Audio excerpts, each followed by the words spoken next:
पण या सगळ्यामध्ये तुम्ही दिल्लीला जाल किंवा तुम्हाला सचिव पद हे त्यासाठी तुमचा विचार केला जातोय नाना आणि महाराष्ट्र काँग्रेससाठी महत्त्वाची ही बाब आहे.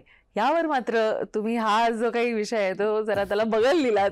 मी बगल दिला नाही. त्याबद्दल मला नक्की आम्हाला जाणून मला घ्यायला आवडेल बगल की त्या दिला नाही. संदर्भामध्ये अशा पद्धतीचं काही मला त्या विचारणा. पद्धतीचे हिंट्स यायला सुरुवात झालेली आहे आणि पक्ष जी जबाबदारी देईल त्या जबाबदारीला प्रामाणिकपणे काँग्रेस पक्षाचा कार्यकर्ता म्हणून काम करायची मानसिकता माझी आहे.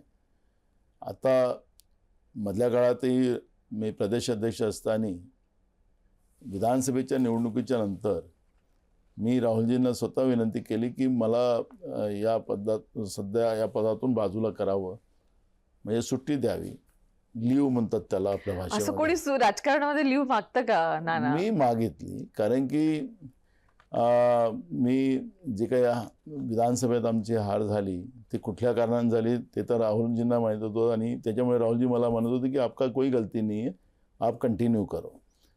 पण जेव्हा मी 3दा 4दा असं म्हटल्यानंतर मग 5व्यांदा जेव्हा भेटायला गेलो तेव्हा त्यांना मी सांगितलं की मेरे घर में मेरा बच्ची का शादी है, बेटे का शादी है और वो जवाबदारी से भी मुझे मुक्त होना है, तो थोड़ा सा मुझे 1 साल के लिए आप छुट्टी दो, असं म्हणून मी संघटनेतून त्यावेळेस प्रदेशाध्यक्षपदातून बाहेर आलो होतो. आता ज्या जबाबदारीतून मी बाहेर आलो होतो त्या जबाबदाऱ्या मी आता पूर्ण केलेल्या आहेत.